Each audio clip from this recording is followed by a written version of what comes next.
dhibaato weyn baanu qabnaa guri ma lihin awlaad labada iyadoo midna maanaan yeelan anigu ciidana ima maqna waxaan dhalan isku halaynaya male wax dadka iyaga waxay tamale walaala dar ilaahay caawi ilaahay wuxuu yiri markaad dhulka isaga naxariisataan ayaanuna samada iniga naxariisan wallaba haweena oo kala Shamis Axmed Jaamac iyo Xaliimo Axmed Jaamac oo walaala oo ku nool gudaha magaalada Gabiley isla markaasina ilaahay aanu siinin wax awlaada mana haystaan meel ay ku noolaadaan oo hooya waliba intaasi waxa u dheer xanuuno halka mid kamida labadan haweenkee walaalihiina ay xanuun curyaamiyeen oo ay lugaha ayna ka kici karin waana waayeel aad weyn tahay da'doodu waxayna u baahan yihiin in la daryeelo haddaba walaal ilaahay siduu inoogu naxariisto dar ilaahay u caawi labadan haweenee walaalaha ee ku dhibaataysan gudaha magaalada Gabiley ee u baahan hooy lagu xanaaneeyo maadaamay noqdeen dad aad u waaweyn waqti xaadirkana waxay u baahan yihiin kaalmada dadka muslimiinta iyagoo ka warbixinaya dhibaatada haysatana waxay yidhaahdeen muddo dheerna waan xanuunsanahay oo aan yarayn دلوا صنادو أنت تلقى لقى بحي يقول لك لقى بحلا يا إيه لعبة كعاوة كل بيجلس السيادة الحمد لله ده أولادنا مليون حوا إلهي تلك اليوم وما دالين يا ده أنت على دشين بدك تجوجا مركا تبعثنا إلى حنوك هو بمالة دوس كتير إن شاء الله خير بينكم وما تضيعوا يا ناس خير ولا لا يو راح كعسنا إلى يعاون وتك ولا لا إلهي برتي إلهي يعاون ما كعسنا يا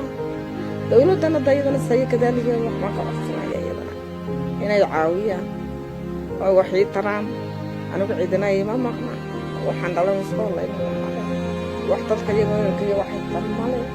الحمد لله أبنا إلهي يوم بالسبتاي ده الدولة دي تقول بانو عاون ما نقول بان إسلامك والإسلامك وحلا بحاجة بانو بان هوي ملي هوي بنا أنت ملي هوي وحنا هيا مجد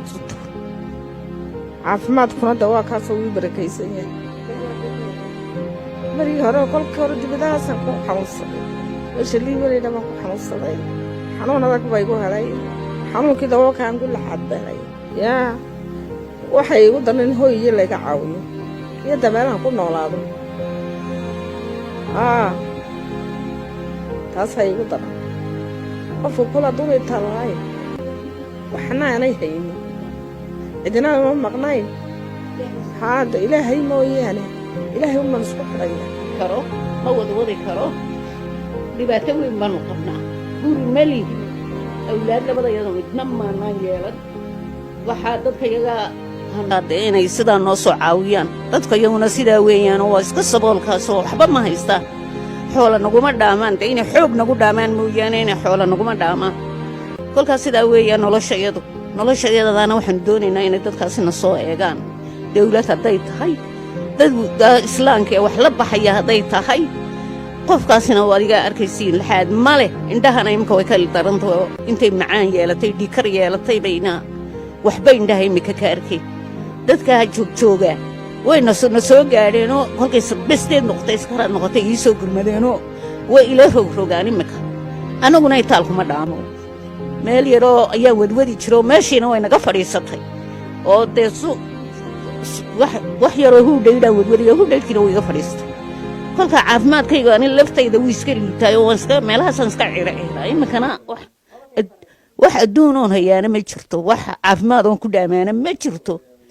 waxaan ka codsanaynaa hadaba dadka inay noo soo gurmadaan oo ina soo eegaan sidoo kale waxa iyaguna halkaasi ka hadashay mid kamid ah dadka la jaarka labadan haweenkee walaala ee aadka u dhibaataysan oo dadka islaamka ugu baaqday inay caawiyaan malaha